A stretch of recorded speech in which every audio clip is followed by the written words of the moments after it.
Hey, this is Chris popping in real quick in the beginning here. Just wanted to give a warning. This is our second recording, and of course, it's already got problems. So, just a warning there's a little bit of audio issues. I tried to clean it up as best as I could, but my voice channel was bad, and then our backup voice channel was bad. So, it's just a kind of a bad time. But please just stick with it. Shouldn't be too much issues in the future, but we're still kind of jumping on this learning curve here.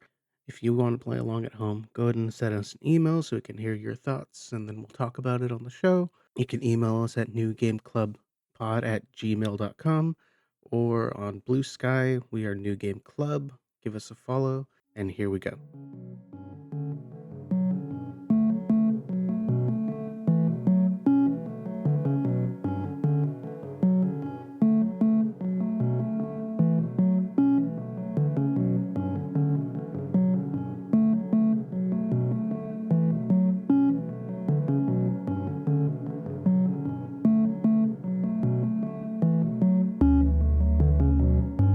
Welcome back to New Game Club.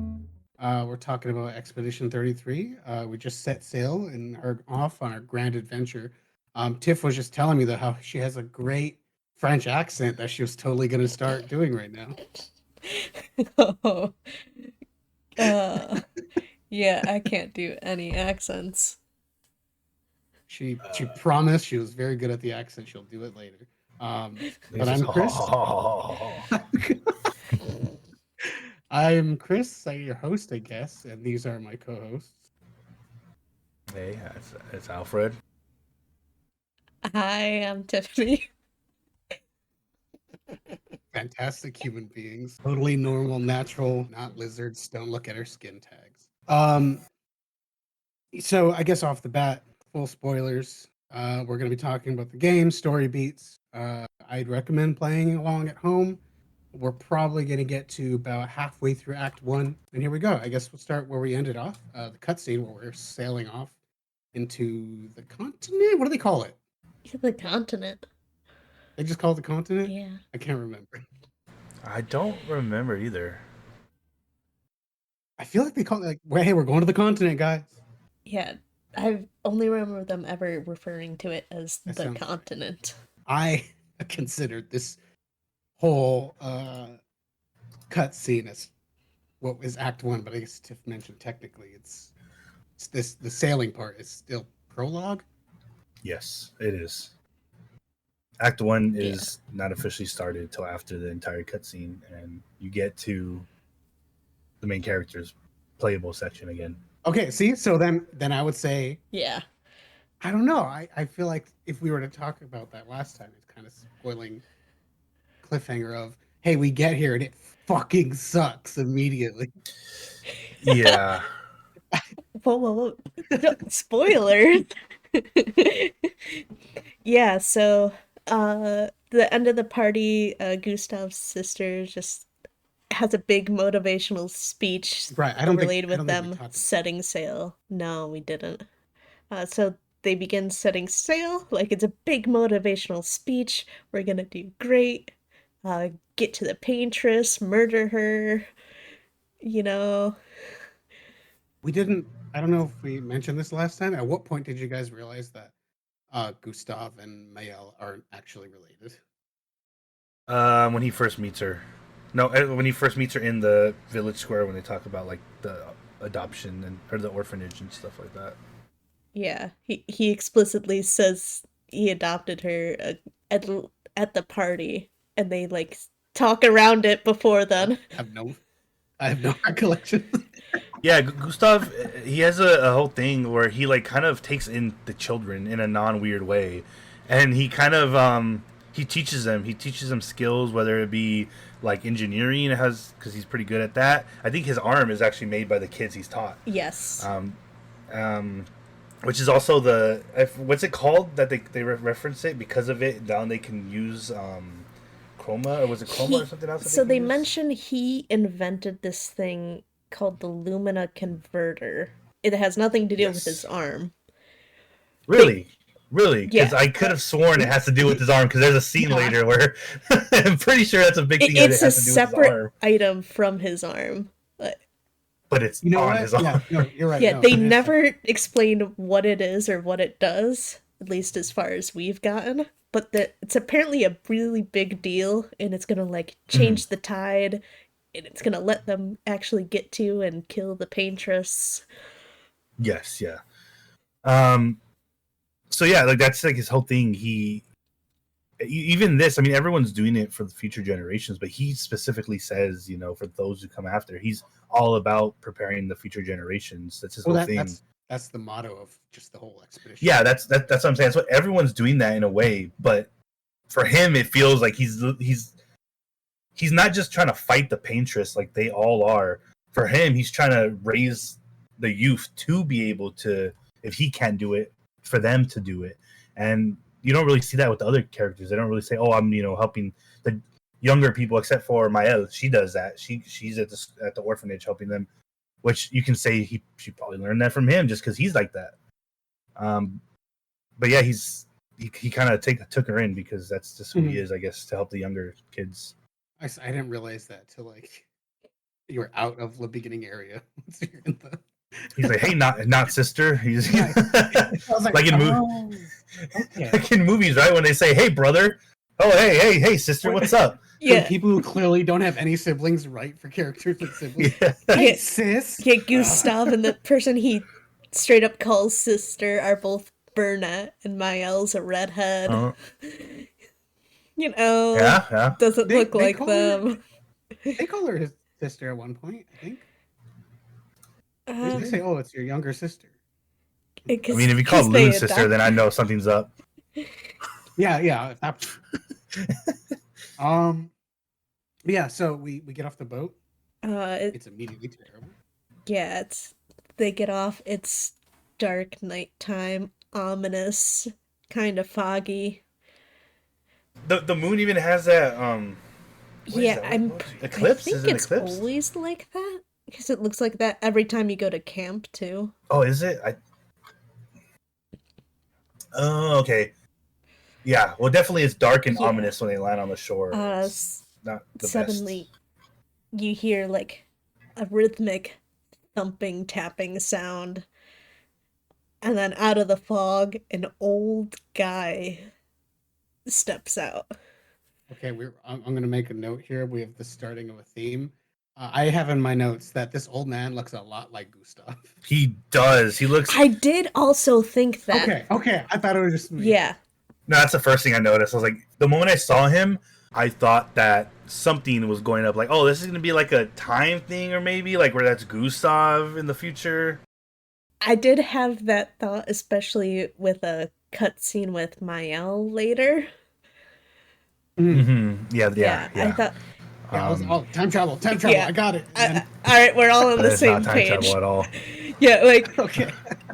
I don't think that's what it actually is, but it, like, I don't know. It's Yeah. weird, right? Like he has the same beard, he has really similar hair, See- except he's a dick. Yeah.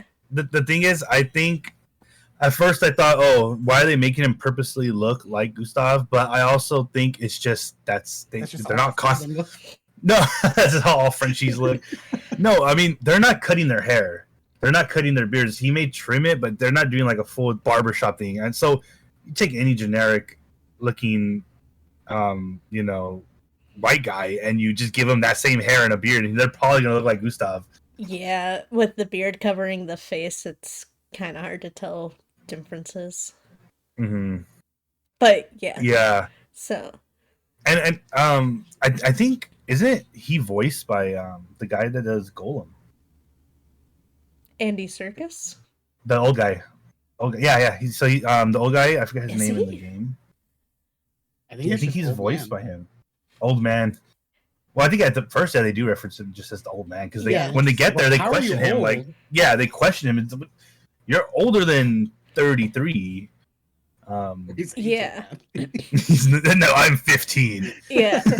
Another, like, first impressions when I saw him, like, the overcoat he was, like, wearing over his shoulder, it kind of design references, like, the expedition uniform a bit, I thought. Yeah, well, I had that theory that maybe it's an older version of Gustav. Yeah. And then when I was like, I feel like I've been hearing such good things about the writing. I feel like they wouldn't make the plot so obvious. Yeah. So I think that was too obvious. So then I did think that maybe like this is an expedition that was here earlier, and now they're just kind of dicks. I did think that, but I was really heavily still thinking even later that it could still be Gustav. Yeah. You know, like some weird time shit happened. We do learn a little bit about his name and past at the very end of Act 1, but we'll save that discussion for then. And I gotta say, just the monster design of that weird Oh, hand yeah. thing, I was just like, Oh, well, we didn't even get into mesmerized. that. So Yeah, we're Oh yeah, so they say he's old. Yeah. Yeah. So, yeah, old man appears, and the expedition leader, whose name I'm forgetting. it was like It's the guy that sounds like Will. Yeah, it's Maybe no. I think it's Alan. that sounds about I right. remember it was like a normal name. It was a normal name that they said weird in French, I guess. Yeah, and I also do want to say I think Tiffany touched up on it, the ominous like cane sound. I love the sound because every time the old man does come onto the screen, it's kind of you just hear the doom, Yeah, doom, doom The from his cane slowly first walking towards you. introduction to him in any scene, you just hear his cane hitting the ground before you see him. It's just Yes. great. Memory. Yeah, no, because that's the first thing they hear the cane and all that fog, and then he comes through, and then it's like, oh, what the hell? You're old. And then that's where he's like, "Don't call me old," and he kills that guy. Yeah. That's ages. And he his cane and slices them all. His head clean off. Very French. Yeah. Oh yeah, and then it just goes to hell from there. It's like D-Day, but for Yes, Pretty French much. people. It's Yeah, epic. so he just like magic. Oh, before we get apparently their weapons, they like just magically summon. Yeah, because a couple of them just materialize their swords out of like light or something. Like light and color is Luna? a running Yeah. theme. Yeah. Luna? So I don't know if you guys talking about French. I did look up Clair Obscur. Clair means clear. Obscure means obscure. What? Apparently in French, when you combine the Clair and the obscure, it means light and dark. Okay, yeah. Yin and yang. Yeah, basically. The very minimum research that I did. I think another cool thing, because I did go back and rewatch the scene. Another cool thing is when his head does come off, everyone is completely shocked. Like you see it in Gustav's face. Like they probably are not accustomed, or they probably are accustomed to death, but not.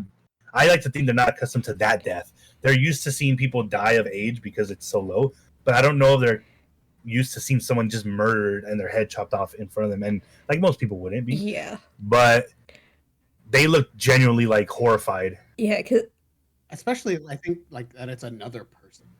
they came here prepared to fight the monster Nevrons and like train for battle, but like confronted with a person who, for as far as they know, should not exist the way he does. And then he doesn't even say a word. He just walks up and decapitates their leader.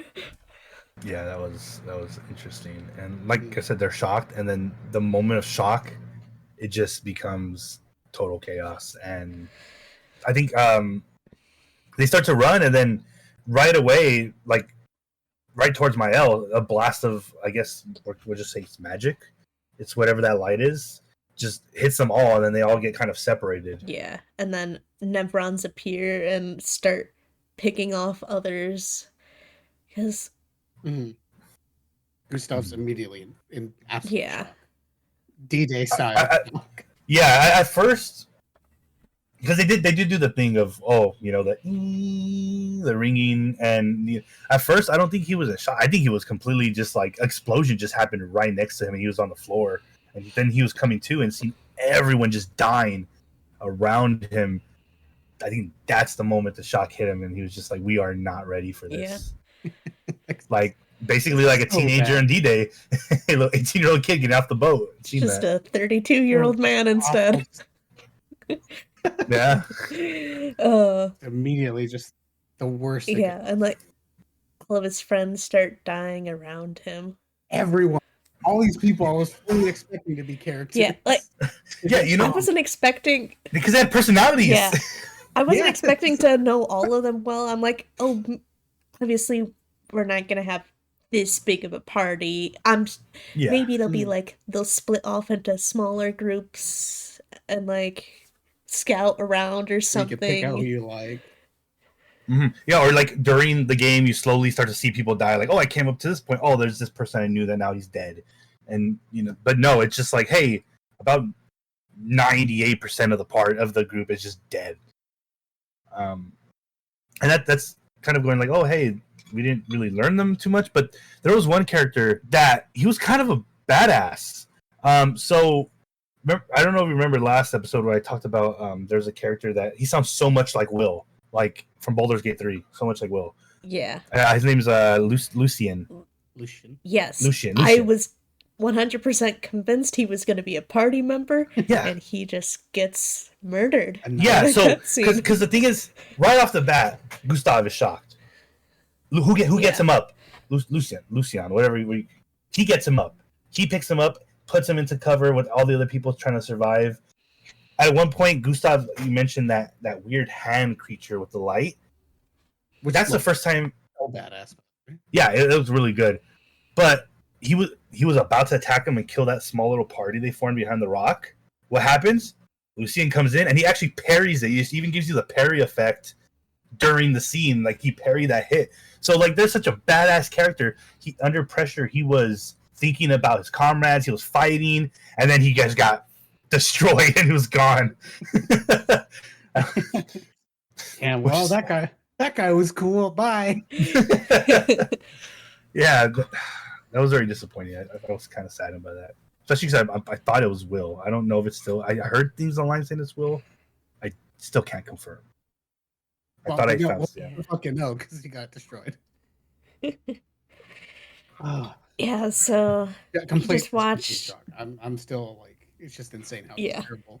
How terrible it was. Did not expect it. Completely blindsided. I know, not at all what I was expecting to happen. I thought they were gonna like set up a base camp or something, and then yeah, but nope, just instant carnage. Yeah, so they're getting out of there. Lucian's like, "Come on, Gustav, we gotta go," and then they're like about to charge in, and then out of the fog, suddenly Lucian just gets grabbed, instantly dead. Well, I will say we didn't see him die. You raised a good point. He got grabbed. Technically, yeah. That is a rule in storytelling. If you don't see him die, they're probably not dead.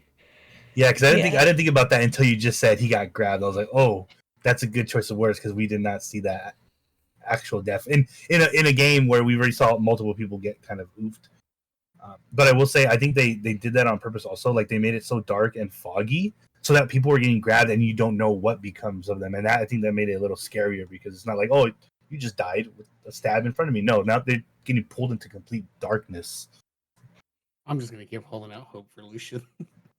Yeah. Yeah. But he wasn't the leader though. Was he the leader of the expedition? No, that was Alan. Alan, the guy who got killed first. Yeah. Yep. Long hair? I don't remember that. Like, I don't remember him at all. Like shoulder length, yeah. There you go. Yeah. Lucian gets got, and then one of the hand things comes up right in front of Gustav. Instead of grabbing him, it like charges up a blast, fires it, and then the screen goes black. And what we're greeted with Act 1 Gustav. Yeah, the acts. I mean, so far the acts have, at this point, to give us a character, which is Gustav. Mm-hmm. So you're kind of led to believe that, hey, this is Gustav's act, his chapter.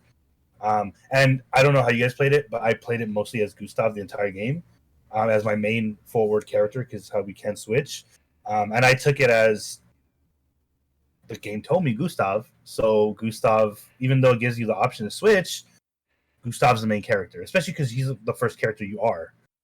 And also, I'm really sexist, and I don't want to play as a woman. No, I will say I love how they have their own running animations. I love Loon, where she's kind of just hovering and flying. I love that. I know you like the feet too, you fucking weirdo. Oh, God. How am I sexist and a feet lover? Oh, no. No, but I do love their characters. I like running with Lune too. Yeah, and my L feels a little quick too. Like some of them, I know they're probably going the same speed. I haven't really looked into it, but they're probably I'm going the sure same they speed. are. But some of them feel a little faster than others just because of their movements and stuff like that.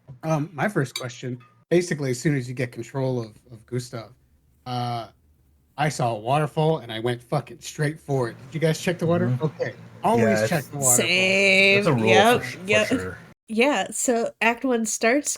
Gustav wakes up disoriented in a nice little spring. That's all. Like, and then a nice cozy forest. It's like idyllic. Birds Really bright and chirping. colorful, like from how dark Yeah. it was. Wait, Yeah. It's, you're right. Did anyone think like how did I end up here? We were on a beach, oh and yeah. then we're just like in a beautiful like little clearing in like a little area. Yep. I didn't think about that till you just Confused, said no that. idea. No, sometimes you just kind of get out of it. You know, at some games you're supposed to lose a fight and then it turns out it was a dream. I think it's like Mhm. Uh, Like Kingdom of Hearts. I think that happens. Yeah, first one, Kingdom of Hearts. So, okay, this starting area of Act One is where I encountered my first problem, where we kind of touched up on in the episode before. I really do not like the fact that it looks like you could go certain places and there's nothing there. A lot of time you're kind of walking through like a very linear path, but it looks like there's like rocks and stuff on the sides where you can kind of jump up in little openings and clearings. You can't. There's just invisible walls galore everywhere, and that really was disappointing. I did find some like, oh, I can jump up on this, and jumping is really wonky. But I did manage to jump up on things, and then there's nothing over there. Yeah, it's very disappointing. I will say later in the game, I when I first started, I didn't run anywhere because I wanted to explore. Later on, I run everywhere because it kind of feels like if it looks hard, you can't reach it. You probably can't. Don't worry about it. Yeah, so that is true. But there are times where it's not true, because there are times where, I can't get to that. It's over there. And then it's like, oh, what's this little random thing here? Oh, it's a lever that opens this and lets me go there now. Yeah, traversing the overworld isn't like a very big mechanic of the game. No. And I guess that's good. It makes it kind of, so for such a cool game, it makes it also feel like you can't get lost. But at the same time, it's like, it makes it feel like such a vast world, an amazing big world, and you just can't explore it. Yeah, I think it looks like on the surface it'd be like an open world game, but it's pretty much just a dungeon crawler. I mean, you harken back to classic JRPGs. You go to a dungeon, you go do whatever, you fight a boss, you walk out. The world map is semi-open, but you still have to go to the next place to do the part of the game. So I feel like it was unfortunate, I think, but pretty standard for a JRPG. So the overworld map, yes, we'll get to that later. But yes, the overworld map is where it opens up. It feels like you can actually explore there.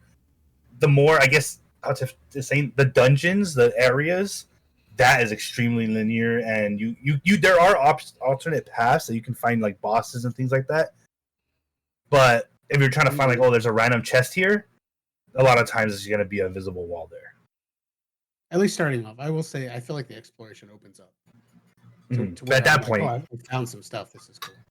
Yeah, but like if you go in like expecting it to be like one of the modern open world action RPGs, it's not. It is a like dungeon crawling JRPG. Yeah. But this is in a way, I know we already had some training at points with Mael, but this felt more like a and the mime. I wanted you to fight your girlfriend for some reason. Yeah, so like we've already had moments where we're kind of going over the system of combat, but this to me felt like a very like a tutorial section, like giving me a one-on-one with a creature, like an actual creature that'll kill me and game over me, which I guess the mime would do that too. And then it teaches you about the campfires and your level up. So it felt very tutorial to me. I mean, it explicitly is, yeah. Which is weird though, because you think that would be in the prologue, the tutorial, not in the Act 1. To have a fight, and it's still telling you how to play the fight. But but I appreciate that. it's still like, hey, it's serious now. It does give you the option to skip all the fighting in the prologue. Did it? Okay. Well, yeah.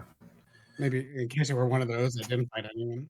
Yeah, like the very first mile fight, it asks you if you want to skip. You can walk Oh past the no, yeah, mine. yeah. You don't have to fight Mile later. So yeah, I guess this is a way to have it where, hey, for most people who might have skipped all those fights by accident or maybe just didn't want to do them, now we're gonna force you to see like, hey, this is how you actually have to play the game. But I do like that they kind of have the tutorial later, because that kind of makes it that the prologue is more of a, hey, we're not teaching you how to play a game right now. We're teaching you like, this is the story, and you like listen to it because this is what's going to set up a lot of stuff. What do you guys think of the monster designs, at least in these early levels? Yeah, it's just like a the constructs, abstract statue, generic, good starting, because later the creatures get pretty cool, crazy looking. I think this is a good starting point, like just generic constructs. Mm-hmm. Yeah, and it does kind of show you that there's going to be different classes of enemies, or the different types of enemies. You're going to have a construct that does this, a construct that does this, and this, and that's already preparing you. Like, hey, it's not just going to be like one enemy. You might be fighting like three completely different enemies at the same time with different timings, and that's kind of setting you up for that. At this point, Tiff, have you nailed down any of the timing? Not really, but I haven't played in a bit, so. I mean, me neither. At least, like, I wouldn't die constantly, but it took me a minute to really get a hold of, like, the timings as far as, like, the little staggers before they actually hit you and stuff. Yeah. Yeah, I don't know if it's something about how my brain interprets the visual cues. They do that on purpose completely. It does kind of announce what the attack is top of the screen. I'm sure you guys have seen it. It does. It'll say, goes for a multi-attack. Okay, I'm going to have to do this. Goes for jump, yeah. So I did notice, like, the story bosses, I struggle with less. I think, I don't know if they're, like, telegraphed even more deliberately or something. Or maybe the fights are longer, so you have more time to... Yeah, it might be that. I don't know. Because that's interesting, because for me is the opposite. You know, playing on very hard difficulty, one hit can basically almost KO every opponent I had, or every character I had. So I had like maybe 2 hits for the lesser enemies that they can hit me and I would die. But it was always like maybe the first time you meet the enemy, maybe second, depending on their timing. But once you learn their timing, it was like every time I ran into them, it was easy mode. Like I just knew exactly the timing on every, and it became like, you think it'd get complicated with like 3 different creatures hitting you with different timing, but your brain just kind of got that timing already, really, like by itself. Like obviously you're doing work, but it just kind of became second nature for some enemies just to dodge them. Yeah, like I think I've pretty much got the mime mostly down. Yeah. But yeah, I don't know. I don't know what it is. Just when my brain thinks it's time to hit the button is not the time to hit the button. You know why? Because what they do is sometimes they'll have enemies that attack on sound. Like you hear a sound and boom, that's when they attack. They'll have enemies that attack on a certain movement. You see that movement? They're attacking. Then you have some enemies who they'll make it look like they're about to hit you like a full swing and they'll stutter for a second. And then they'll do it. So there's so much different cues that you can use to see when an attack's going to happen. So it can be confusing at times where your brain's kind of like, logically, when this guy is swinging full force on me, he's going to hit me right away. But no, oh wait, he stops for a second and then he goes. I tend to pay attention to the visual cues itself. I feel like I just wait for the moment where it's about to connect. And usually that's enough to parry. Yeah, like that's very precise though. After playing like this downtime thinking about it, I don't know if I'm like thinking I need to press the button like the instant before I would take damage and not like, I don't know. There's certain enemies I fought a lot because I kept dying. And I have realized some attacks you need to hit the moment it hits you. Some attacks, the timing is really precise, so you need to do it before it hits you. I think it might just be the speed, because if they're going so fast, you have to kind of pre-press it so that when it hits you, it does it. But there are definitely some enemies that will swing super fast, and you have to pre-click it first.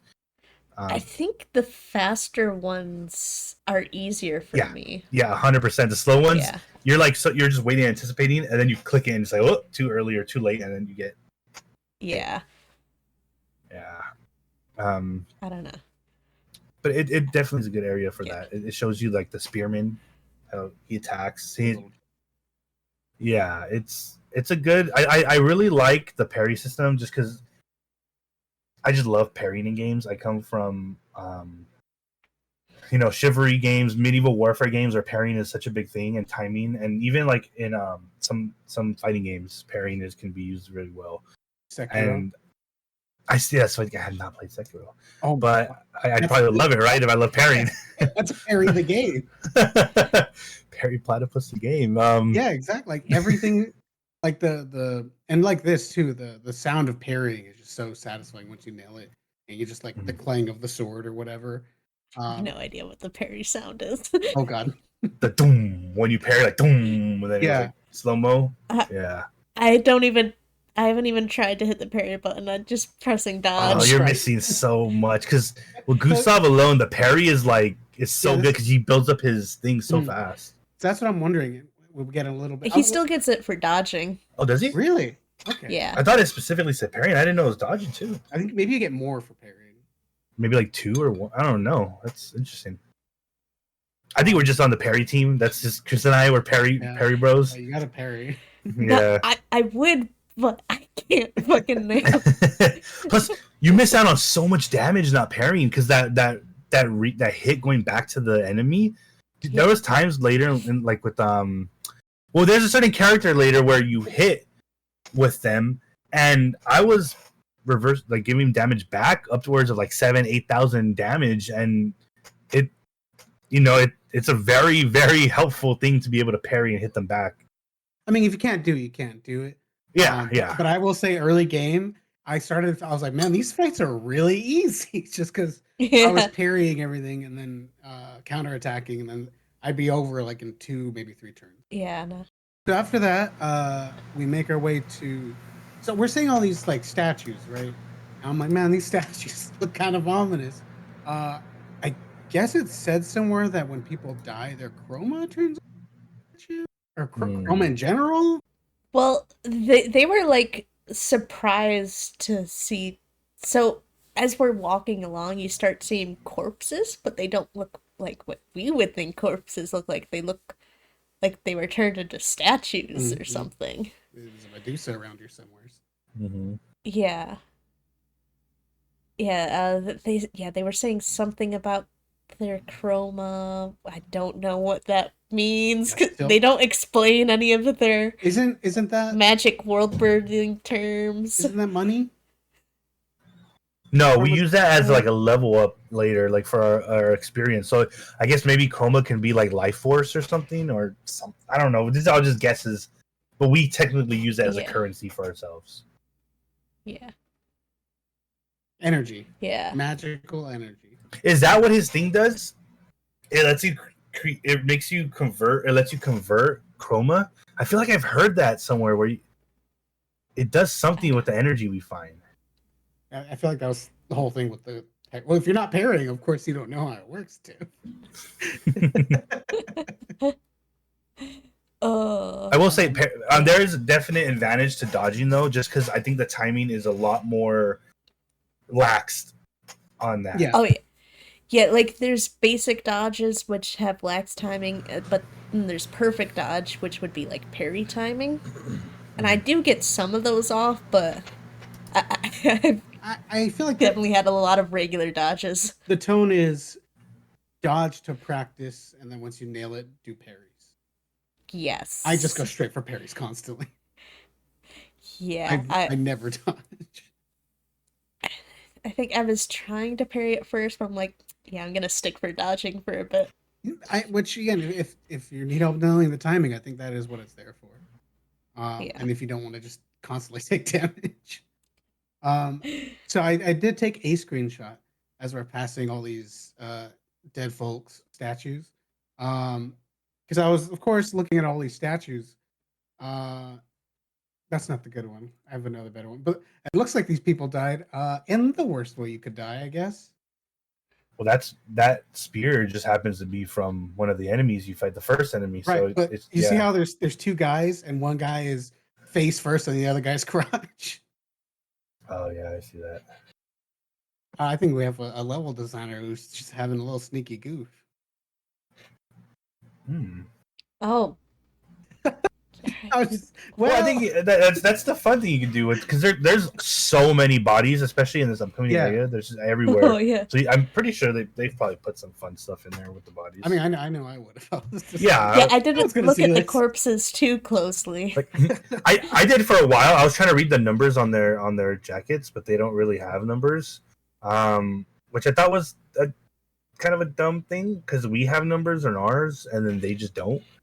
I assume it's just like a generic model. Yeah, but it's just to make a point to show the dead, like, because later in the game you find bodies like in random spots, to make a point that an expedition got that far, but then not let us like get a little like number to see, oh, this is expedition this, you know.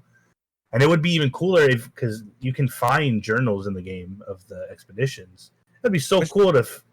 Which does announce like what expedition that was, and all the save points are also expedition numbers, so you do get a feel for like, okay, this is how far they got. Yeah, but it would be cool if like, oh, expedition, 33, this is cool. They died in a weird way. Then later you hear their like journal down the line. It's like, oh wow, we lost people here to this, and then it'd be, oh, that's cool. But I didn't notice that the little fun stuff they did with it. I know definitely I would have like put someone bending over and having the javelin up their butt for sure. But then I probably would have been fired from that. Yeah, that's too obvious. Hey, you can hide it. I will say too, I made notes of different RPG things, classic RPG things that I really enjoy. The people following your party. One thing I also liked was that when you change your weapon, it actually changes in game and it reflects like how it looks. I always think that's so cool. Growing up playing games, and it's like you get a new sword, it's just the same sword, maybe a different color if you're lucky.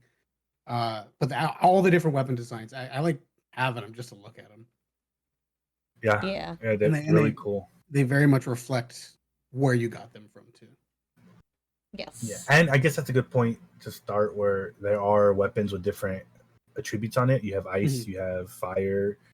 There's a lot of different damage types, and those damage types can hurt certain enemies because they may be immune to it, or resistant, or just weak to it. But yeah, the weapons is cool, and I love a game that will like hide stuff, and if you don't find it, oh, you didn't find it. That's on you. And I love games like that, because it makes you feel kind of like the serotonin hits you when you find a weapon, and it's like, oh, I don't even know this is hard to find for some people, but I found it and now I'm gonna use it. Rewarded for curiosity and exploring. Yeah.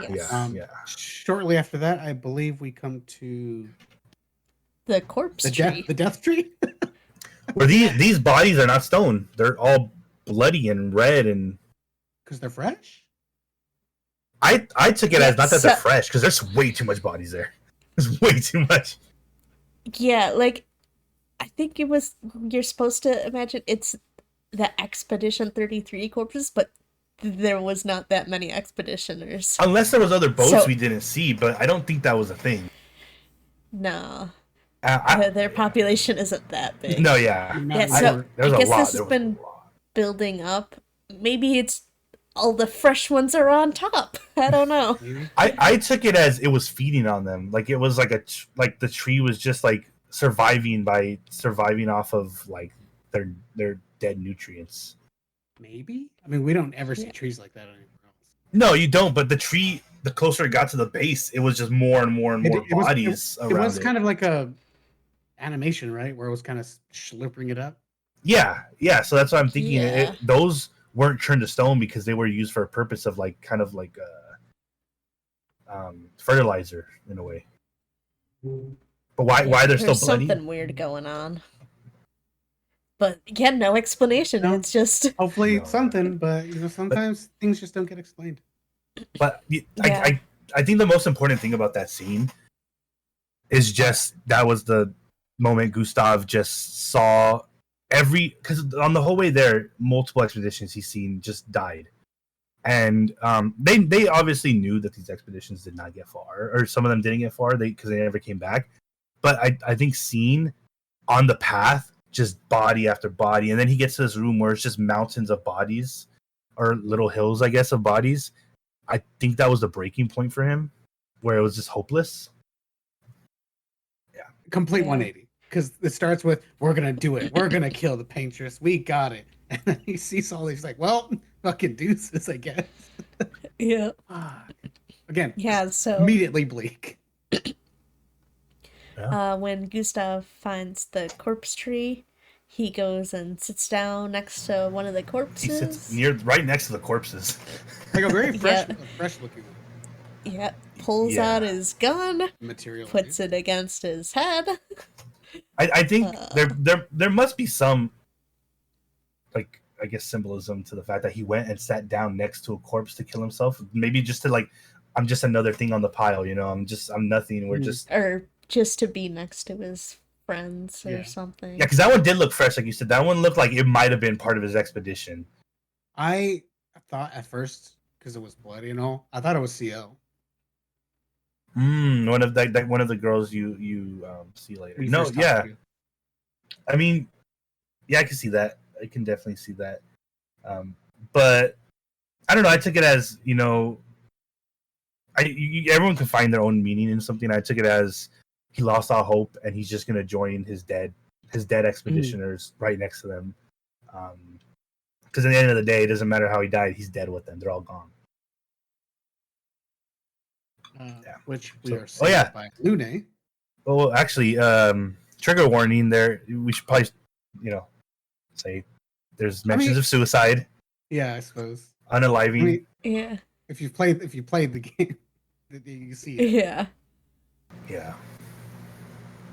So Lune comes, stops Gustav from killing himself. Yeah. Very important that she did that, because he was about to blow his brains out. She uses the expedition code against him, doesn't she? Yeah, because he completely gave up on life at that point. And she's like, you can't just give up, like, just because, I know a lot of people died, but we went into this knowing that not all of us were gonna make it back. Yeah. And we have to keep moving. I really like the scene, too, because it has it pan from him on his right side of him holding the gun to his head. And it slowly pans over, and you see Luna sitting next to him. Which I was thinking, I was like, hey, when it happened, probably, how would you approach someone with a gun to their head that's about to kill them? So you wouldn't be like, hey, don't do that. Or you wouldn't touch them, because she did it the best way. She just sat down quietly and started talking. On the opposite side of where the gun 2 for 1, I guess. But she you know, she talks to him, and you're right, she did use like his whole thing and the expedition's motto, you know, for him. And I think that kind of shows already, like, who Luna is, because later, or Lune, how do you pronounce her name? Lune. Sorry, Lune. That shows her personality right there, because even through all the bad stuff that happens, you can kind of say it's a bad thing at times, but she's just all about the mission. That's all she's. Even in moments where people are dying, she's like, "Oh, science," and because she's very science-based, or magic science-based. Which I'm always here for characters that are just like, let me look at this and be interested in it.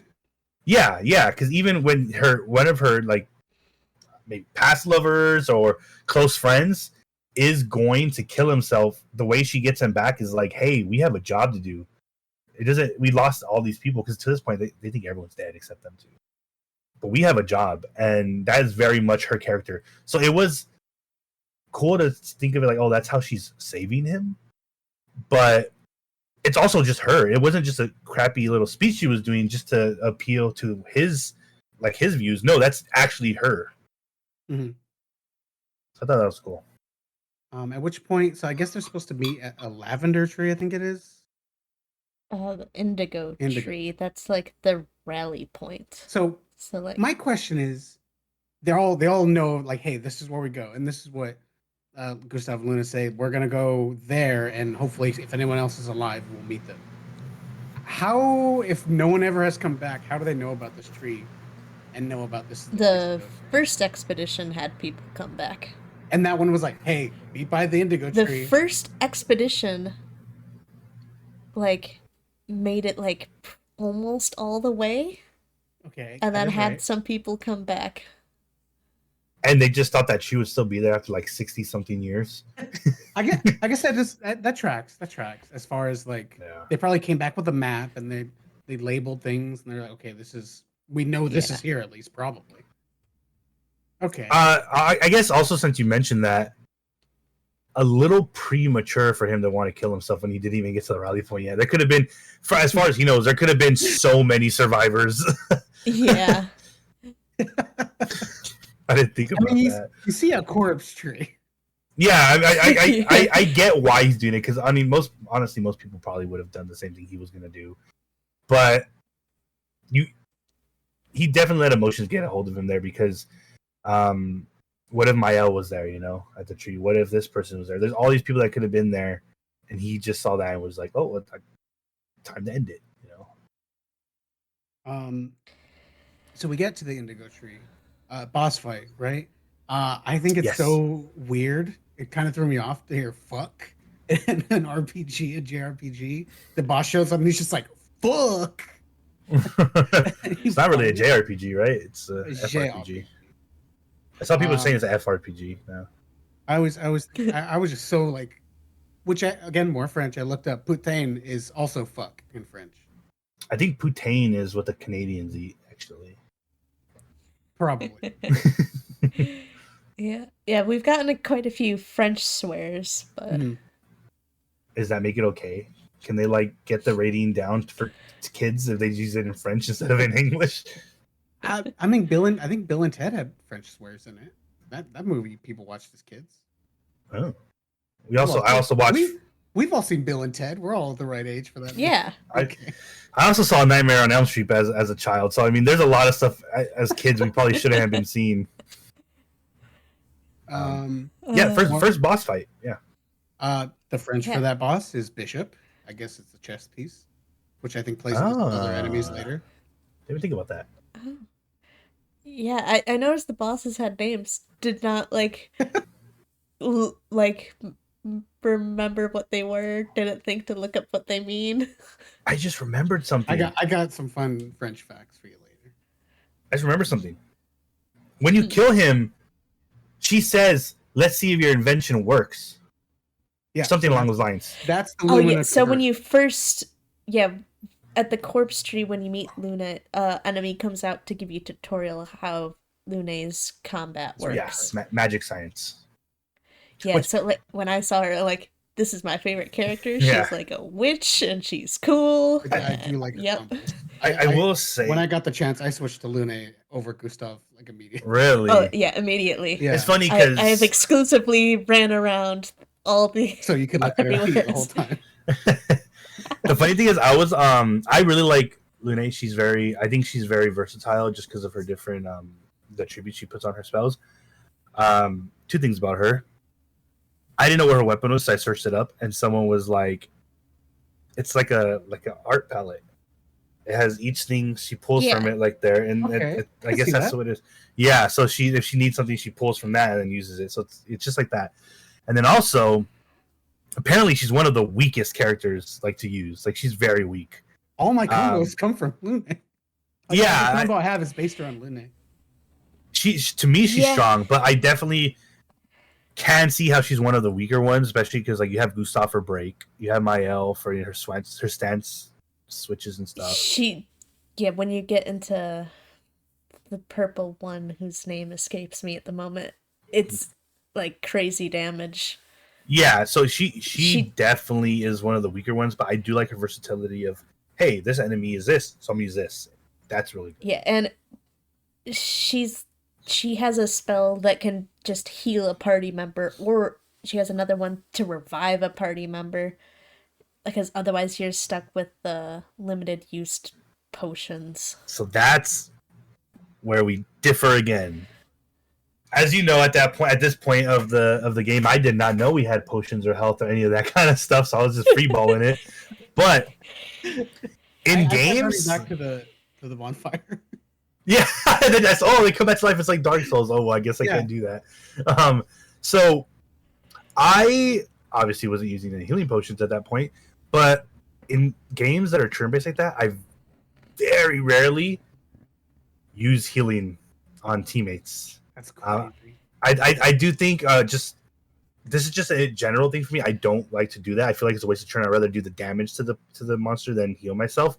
But in this game, more so because I would just get. It doesn't matter if I heal myself. I'm gonna get one shot with that big hit you're gonna hit me with either way. So I didn't even know she had healing spells that you can get on the team. I went for like her big damaging fire spells and all those other spells. I'll have to go back. I want to talk about combos. We might do that next time. I'm curious about how you guys organized all that. Yeah, we've talked a lot about gameplay already. Yeah, I definitely get into combos later more when you get a different character. She's more combo based. I use her a lot more for combos. But yeah, there are certain things you can do. Yeah, Lune's combos aren't like it's weird. They all have combos, but in their own unique way. But I think later it really starts to pop off on like what you can do with her. Is that way I would combo every character pretty much. Every character was feeding into another character's thing. Yeah. Huh. See, I didn't really do that. I didn't do that at all. Really, like I guess we'll get into a little bit of the combos right now since we're on the topic. I wasn't really doing that much. Each character did a different thing for me. Like I said, she put her magic on them and did attributes, and then Gustav was my break character. And then later characters. For sure, when you don't have characters or abilities. Yeah, but once you get all of the when you get the characters for that, in that area where you find them, you learn how to play them real quick. And I don't know. I don't think I really had like combos from character to character. It was more like my character. I'm gonna do this turn. When it comes back, I'm ready for this next move. That was most of what I was doing. I did eventually. You get one Picto, which is like. How do you describe them? Pictos are equipment, essentially, like accessories. Yeah. In most games, they modify how your stuff works. There's literally one that just starts the battle and you die. That's what it does. Really? I did not see that one. Yes. There's a Picto that starts you with dead in the beginning of the fight. I forget what is the passive good? Is that why? Is there a good passive on it? I think the passive gives you like a high critical chance. I can't remember. That's what it is. So the Pictos have passives where if you use them for a certain number of fights, you automatically unlock that passive that you can apply to a character. Like a mastery. Yeah, so you can only equip 3 Pictos, and that auto-equips their passives. But then once you unlock the passives, you can just equip however many you can fit on a character. Within your level. I will say it took me a little while to realize you don't need to master it with every character. Once you master it, anyone can equip it. Anyone. I could beat that. I don't read, so I will say I did not know I could put Pictos on until about the end of Act 1. Okay. Jesus Christ. You did it. You get given a Picto in the Lune fight. Yeah, did you not immediately put it on? No. I see the thing. I'm like, oh, interesting. I understand. This quick click away. And I was like, oh, yeah, you get a Picto and it's a passive. So I thought I had to have the Picto on there to activate the passive. Did you never look at the inventory screen where it had here big and there. empty spots? I don't pause game. I did here and there. Only forward, no backwards. I did see that. But like I said, I don't really read. And I realizing it, because now I'm talking to you guys, I was playing the hardest difficulty, and I made the game way more harder than it had to be. Like, no reason.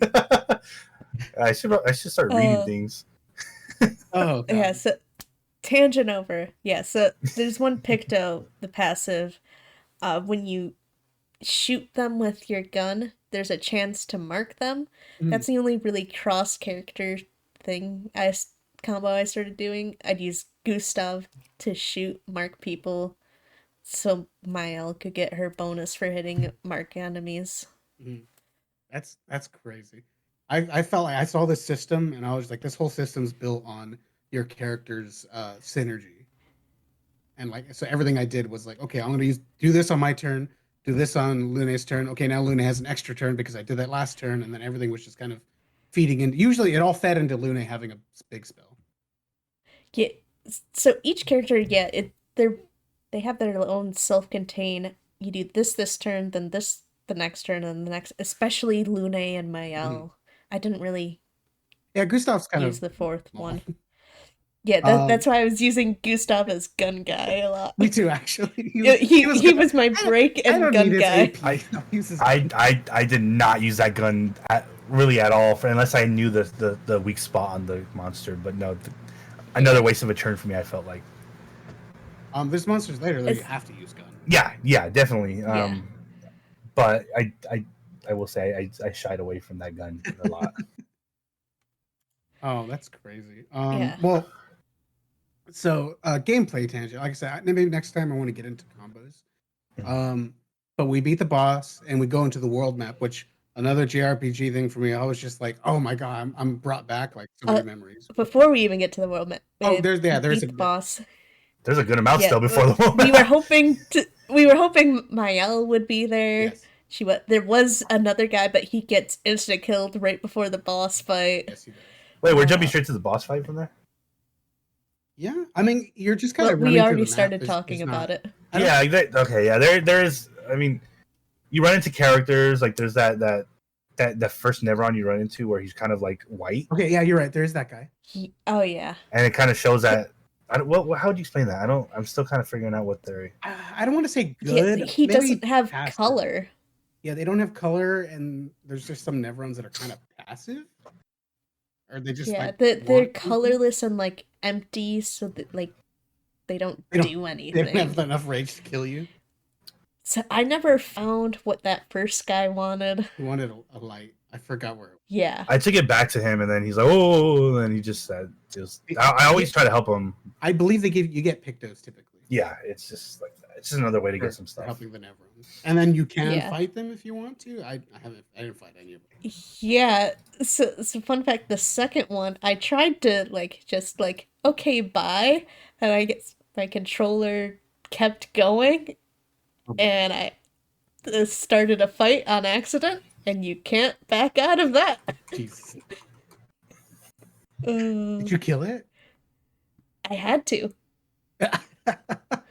I would have game overed. I fucked up. I'm doing it over. Yeah. I didn't think about doing that. Do you get anything? Do you get the picture that you would have got for helping? I can't remember. I can't remember. I think it was like XP or something, or I don't remember. Well, hopefully but I guess you need to win the game. I guess that there you're right. There isn't a lot. There's not really much there besides that guy. Yeah, it's just like tutorial area. There's a second mime there, and like, oh, I guess it's gonna be a recurring enemy. Yeah, you get cosmetics for beating him. Do you guys use them? And no, I don't ever use cosmetics unless it's very close to the original. I don't like looking like silly characters. That's just me, but I feel like it needs to especially for a first playthrough. It's the tone of like what I want to feel like, but it you walk with a fucking baguette. No. I was just like, it's too goofy. I can't. I looked at it and then immediately quit the default. I do change the hair around though. I do that too, but I usually end up going back to the default. Yeah. Weird. Maybe if I find like a really nice one later. I gave Mayel Lune's hair, and then I gave Lune this other flowy hair. I just like how it flows when she runs. Each of their cosmetics are unique to them. No, there's some where it's like, oh, that's just her hair, but on her face. You can. So I found that hair, and I just put it on Mayel. Oh. Yeah. So boss fight. Funny enough, for the big boss fight, it was kind of. It was okay. Yeah, I first tried it. It was okay. I've been struggling with basic enemies, but I first tried the boss. Yeah, I think it just took me like 2. I didn't first try most bosses, but that one I did in 2. I mean, again, understandably, if everything kills you in 2. Yeah. But no, that boss, it was very basic. That's where you kind of see shields too more. You saw it a little bit before that, but you saw it a lot with that it was like giving itself a shield multiple times, which that's when I'd use the gun. Easy, quick, boom, boom, boom. You can get rid of shields like nothing. Yeah. But yeah, the first boss fight, cool area looking, but it was just kind of basic. But I think understandable if you're just thinking of this whole area as a tutorial. I guess, yeah. Pretty much the tutorial zone. Yeah. Yeah, I guess, yeah. But that leads us up to the actual tree because it's protecting the tree, or it's there. Or that's its nest, I guess, or whatever. Yeah. So beat the boss. There's no one else except the one now dead guy, but they do find a message.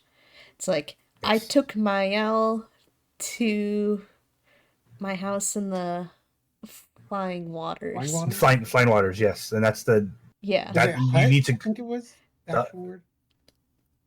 Oh, it might have been, but that's where you get introduced that hey, there's going to be an overworld, and from there you can make your way. To the flying waters. Yeah, no one signed the message, so we have no idea who left it and who has Mael. So Gustav's freaking out. He's fucking like, we gotta find Mael. And Luna's like, no, we stay here. That's what we do. Because she's the all business girl, which But I also will say, like, hey, who really has incentive, or who needs to find you that bad that they're gonna take a prisoner? They've killed most of the expedition if it's like the bad guys. They probably assume that you're going to die to other Neverons or things like that. Do they really need to do this crazy plan of taking a hostage, hoping you see the thing, go to this area? It just sounds a little like it doesn't sound plausible. I mean, but it's essentially his sister, and everyone else died, so I understand the panic. Oh, And then Gustav completely fucking flips and guilts Luna into going like, if you want to follow the rules, you have to come with me now. Yeah, because one of the rules is never go alone. He's like, well, fuck he's like, shit. And I'm definitely leaving, so you can either come with me or stay here alone. Yeah, and she's such a non-rule breaker that it worked on her, and he toxic man just made this woman gaslit her into doing something. I don't know, I think it was less rules and like, let's stick together, and I'm not gonna convince him, so. Yeah. So they head off to the flying waters to look for Mael. So we're introduced to the world map, which again for me is another classic JRPG thing. I really enjoyed how little they are and how big the map is. Even when you're running slower than you normally run, just to show how big this area is. Everything is scaled like comically. Did you guys do the side fights? The ones where you go there and it's like, hey, fucking don't come here. I approached one of the zones and it's like level whatever, and like, okay, I'm just gonna do the story then. I went in there and I was like, I'm gonna beat the shit out of it. I died constantly, but I did it until I won, just to prove a point. So in there, I was rushing a little bit to do the story because I had been procrastinating, but yeah. There's a couple all over the world map. They're basically just boss fights, like contained boss fights. Not even a dungeon, from what I remember. Just you go in there. There's one guy who's like a normal enemy, but he's crazy hard. I guess it makes sense if it's an optional area. You're not gonna design a whole dungeon because there's lots of them everywhere. Yeah, but I don't think we're going to talk about as much as I thought we were, but I guess we can just finish off with we end up in the flying waters. Flying water? Floating. Oh, right before you set up camp. Oh, yeah, there's still camp and stuff. Yeah, I guess. Is that when Gustav's like, fuck this shit? And she's like, really? Yeah, and he's like, he says, like, fuck the mission, because he only cares about Mael at this point. Yeah, which, like I said, goes back to Gustav caring about, the younger generation. Yeah. I don't think it's even that. It's just, this is Mael. He loves her. True, but I feel like Gustav, like, let's say one of his little apprentices was there, he would have done the same. He would have been like, no, we're going to go find this. Because it's his apprentice that he That's loves. That's what I'm saying, though. He takes care of the younger generation. Yeah. But I mean, that's how I feel. That's my interpretation of him. I feel like if it was anyone else that he wasn't personally acquainted with, if they were just yeah, younger, if it was like a stranger but still a kid, he wouldn't be this gung ho about it. I mean, I feel like he still would as a good guy, but I don't think he would like freak out and like we have to do because this like right he now. didn't want to stop to sleep for the night. Yeah, Luna had to make him. no, yeah. That's the vibe I get anyway. Is that it's because it's specifically Mael. Yeah, Mael has has promised he will protect her no matter what. Even though I think Mael's a little stronger than him. Yeah, It's very possible.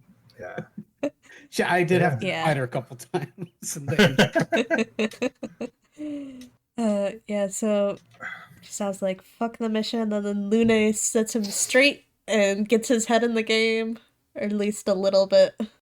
And that was 1.1 of Act 1, I guess. yeah. Talked about a lot of gameplay, and not as much story this time around, but come next time, and we'll keep talking. All right. Yeah, real humans. Real humans. And as we always say here, when one falls, we continue. See you guys. Bye. Bye.